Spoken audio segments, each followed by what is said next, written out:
ब्रह्ममुरारिसुरार्चितलिङ्गं निर्मलभासितशोभितलिङ्गम्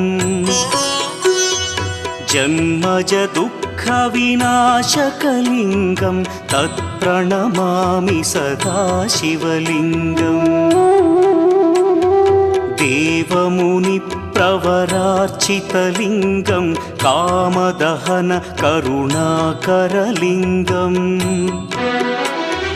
रावणदर्पविनाशकलिङ्गं तत्प्रणमामि सदा शिवलिङ्गम्